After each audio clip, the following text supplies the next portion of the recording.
NTA जो बनाया गया 2017 में, I think that was a right step. Suppose you were heading NTA, तो आप क्या करेक्शंस कहते हैं? मेरा ख्याल है कि एनटीए का स्ट्रक्चर ऐसा हो जिसमें कुछ सिविल सर्वेंट्स डेपुटेशन पे हों, जिनमें से कुछ पुलिस के लोग भी हों। मैं फ़िलहाल पेपर पेन एग्ज़ाम के फेवर में हूँ, जब तक हम इंटरनेट पर वैसा मैनेज ना कर लें। मैं शायद बैकअप में एक से ज़्यादा पेपर रखता। सीआईएसएफ जैसी एजेंसी को ये काम क्यों नहीं दे सकते हम? प्राइवेट स्कूल्स, प्राइवेट कॉलेजेस को एग्जामिनेशन सेंटर में कभी ना बनने देता, क्योंकि मोस्ट ऑफ द इश्यूज वहीं से हैं। यूपी की सरकार ने, अभी योगी जी की सरकार ने एक स्टेप लिया भी है, 4 स्टेप्स लिए। उनमें से एक स्टेप ये भी है कि अब कोई भी एग्ज़ाम किसी प्राइवेट स्कूल में नहीं होगा। पेपर बनाने वाला ही क्वेश्चंस लीक कर दे। हाँ। दूसरा, पेपर बन के गया, छपने के दौरान प्रिंटिंग प्रेस से क्वेश्चंस लीक हों। तीसरा, पेपर छपने के बाद बैंक के लॉकर में गए, उस बीच में लीक हो। चौथा, बैंक से लीक हो। बैंक से एग्जामिनेशन सेंटर के रास्ते में लीक हो। एग्जाम सेंटर पर जो आधा घंटा है, 1 घंटा है, उसमें लीक हो। ये 5-6 लेवल्स हैं। अगर आप इन सब के लिए सॉल्यूशंस निकालें तो बहुत मुश्किल काम नहीं है, निकल सकते हैं। जैसे अगर हम विस्तार में बात करना चाहते हैं, मान लीजिए, लेट अस अज्यूम कि बायोलॉजी का पेपर है और उसमें 100 क्वेश्चंस आने हैं, 10 चैप्टर्स हैं।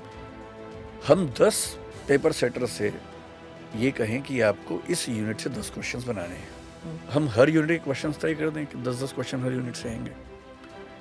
हम हर यूनिट पे 10 के बदले 100 क्वेश्चंस बनवाएं। डिफिकल्टी लेवल तय हो, जो 4 या 5 लेवल्स हो सकते हैं। Very difficult, difficult, average, easy, very easy.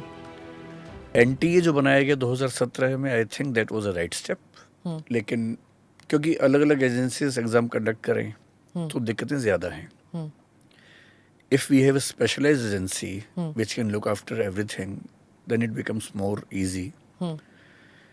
लेकिन एनटीए को या तो उतना सपोर्ट मिला नहीं है, या एनटीए के अंदर करप्शन होता है। मैं जानता नहीं एनटीए के अंदर क्या सिचुएशन है, बट मेरा ख्याल है कि एनटीए का स्ट्रक्चर ऐसा हो जिसमें कुछ सिविल सर्वेंट्स डेपुटेशन पे हों, जिनमें से कुछ पुलिस के लोग भी हों, कुछ आईबी के लोग भी हों, बेशक 1 या 2 ही हों, और वो भारत में होने वाले किसी भी एग्ज़ाम को, जो एनटीए को दिए गए हैं, अभी काफ़ी सारे एग्ज़ाम्स हैं, उन सब एग्ज़ाम्स की तैयारी उसी सीरियसनेस से करें जैसे इलेक्शंस की होती हैं, तो विश्वास टूटेगा नहीं किसी का।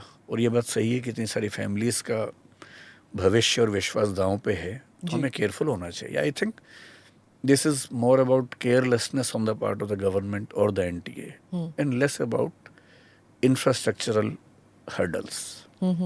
अगर suppose you were heading NTA, तो आप क्या करेक्शंस कहते हैं? जैसे 5 पॉइंट्स दे दीजिए that I would do this this this whatever, अगर 5 या 3 या जो भी आप समझे। देखिए, अभी जो एग्ज़ाम हुआ एनटीए का, उसमें 3 इश्यूज सामने आए हैं, कम से कम 3 इश्यूज। एक झज्जर हरियाणा में आया, जहां ये दिखता है कि एग्जामिनेशन सेंटर के लोगों ने दोनों पेपर सेट्स को बैंक से निकलवा के टाइम की प्रॉब्लम क्रिएट की, टाइम लेट हुआ, ग्रेस मार्क्स मिले। So this is one thing. दूसरा गोधरा में दिखा, जहां बच्चों ने, पेपर लीक नहीं हुआ, पेपर बच्चों को सही मिला।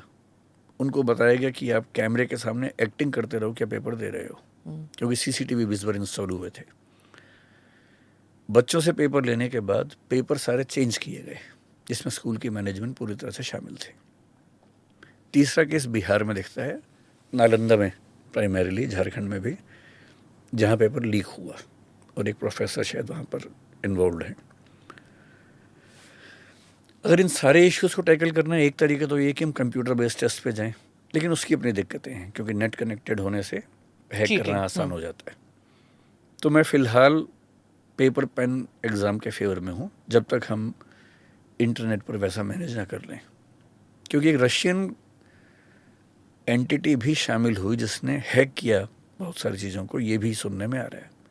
तो हैकिंग बड़ा रिस्क है फ़िलहाल, तो हम पेपर पेन पे अगर बात करें, अगर मैं होता एनटीए में, और अगर सरकार मुझे पूरी अथॉरिटी देती, पावर्स देती, क्योंकि ये भी है ना कि एनटीए का चीफ कर सकता भी है या नहीं, मुझे नहीं पता अभी फ़िलहाल। अभी हर क्वेश्चन पेपर के 2 सेट्स होते हैं। 2 सेट का मतलब है कि एक पेपर है वो नहीं तो फिर बैकअप में पेपर होता है। मैं शायद बैकअप में एक से ज़्यादा पेपर रखता, 3-4 सेट हम कम से कम कर सकते हैं। दूसरा, डिस्ट्रिक्ट एडमिनिस्ट्रेशन को मैं हर जगह सरकार से कह के इन्वॉल्व करता कि जो लोकल एसडीएम हैं और एक सेंस में डीएम भी हैं, वो जिम्मेदारी लें कि उनके यहाँ एग्ज़ाम ठीक से कंडक्ट होगा। प्राइवेट स्कूल्स, प्राइवेट कॉलेजेस को एग्जामिनेशन सेंटर में कभी ना बनने देता, क्योंकि मोस्ट ऑफ द इश्यूज वहीं से आए हैं। जी, ये बहुत इंटरेस्टिंग है। और यूपी की सरकार ने अभी, योगी जी की सरकार ने एक स्टेप लिया भी है, 4 स्टेप्स लिए। उनमें से एक स्टेप ये भी है कि अब कोई भी एग्ज़ाम किसी प्राइवेट स्कूल में नहीं होगा, केवल सरकारी स्कूल में हो, सरकारी कॉलेज में हो। और मान लीजिए कि बच्चे ज़्यादा हैं एग्ज़ाम देने वाले, तो जो उत्तर प्रदेश सरकार ने अभी अनाउंस किया है कि हम 2 शिफ्ट में लेंगे एग्ज़ाम। इतने सेंटर्स हैं, 2 शिफ्ट में करने से हो उन्होंने कहा कि जहाँ 4 लाख तक बच्चे हैं तो 1 शिफ्ट में होगा, 4 लाख से ज़्यादा हैं तो 2 शिफ्ट में होगा, 3 में भी हो सकता है। तो उससे करप्शन कैसे रुक जाएगा? अगर केवल सरकारी स्कूल्स में है, सरकार के कंट्रोल में है, तो कम से कम देखिए लेवल्स क्या हैं। पहला, पेपर बनाने वाला ही क्वेश्चंस लीक कर दे। दूसरा, पेपर बन के गया, छपने के दौरान प्रिंटिंग प्रेस से क्वेश्चंस लीक हों। तीसरा, पेपर छपने के बाद बैंक के लॉकर में गए, उस बीच में लीक हो। चौथा, बैंक से लीक हो, बैंक से एग्जामिनेशन सेंटर के रास्ते में लीक हो, एग्जाम सेंटर पर जो आधा घंटा है 1 घंटा है उसमें लीक हो। ये 5-6 लेवल्स हैं। अगर आप इन सब के लिए सॉल्यूशंस निकालें तो बहुत मुश्किल काम नहीं है, निकल सकते हैं। जैसे अगर हम विस्तार में बात करना चाहें, जी, मान बिल्कुल, लीजिए, हाँ। लेट अस अज्यूम कि बायोलॉजी का पेपर है और उसमें 100 क्वेश्चंस आने हैं, 10 चैप्टर्स हैं। हम 10 पेपर सेटर से ये कहें कि आपको इस यूनिट से 10 क्वेश्चंस बनाने हैं। हम हर यूनिट के क्वेश्चंस तय कर दें कि 10-10 क्वेश्चन हर यूनिट से आएंगे। हम हर यूनिट पे 10 के बदले 100 क्वेश्चंस बनवाएं। डिफ़िकल्टी लेवल तय हो, जो 4 या 5 लेवल्स हो सकते हैं, very difficult, difficult, average, easy, very easy. फिर हमारे अपने सिस्टम में, जैसे एनटीए में बायोलॉजी का डिपार्टमेंट एक हो, उन सारे क्वेश्चंस को मिक्स करके उससे 10 सेट बनाने हैं, ये काम वो करें।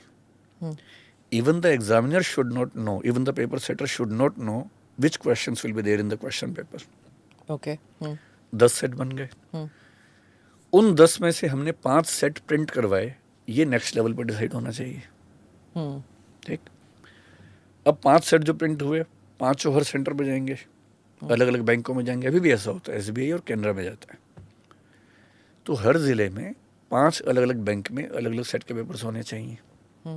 ये जो भेजने का प्रोसेस है, इसमें क्यों नहीं हम सेंट्रल एजेंसीज को इन्वॉल्व कर सकते हैं? अभी कैसे होते हैं? अभी थोड़ा सा रैंडम है, जहाँ तक मैं जानता हूँ। अच्छा। I am not very sure about it. हाँ। सीआईएसएफ जैसी एजेंसी को ये काम क्यों नहीं दे सकते हम? हाँ, देना चाहिए। Shouldn't be difficult. हाँ, अगर जब एसबीआई इन्वॉल्व हो सकता है, इलेक्टोरल रोल्स जा सकते थे पहले, तो ये भी जा सकते हैं। जब बैंक इन्वॉल्व है तो ये भी हो सकते हैं। अभी क्या है कि प्राइवेट सेंटर जानबूझ के शहर से बहुत दूर बनाए जाते हैं ताकि चीटिंग हो सके। आप प्राइवेट सेंटर्स खत्म कर दीजिए। मान लीजिए 23 लाख बच्चे हैं, देश भर में हैं। केवल उत्तर प्रदेश में अगर हम देखें तो वो एकदम कंफर्टेबल है कि 8 लाख बच्चों का एग्ज़ाम हम दिन में 2 बार में करवा सकते हैं।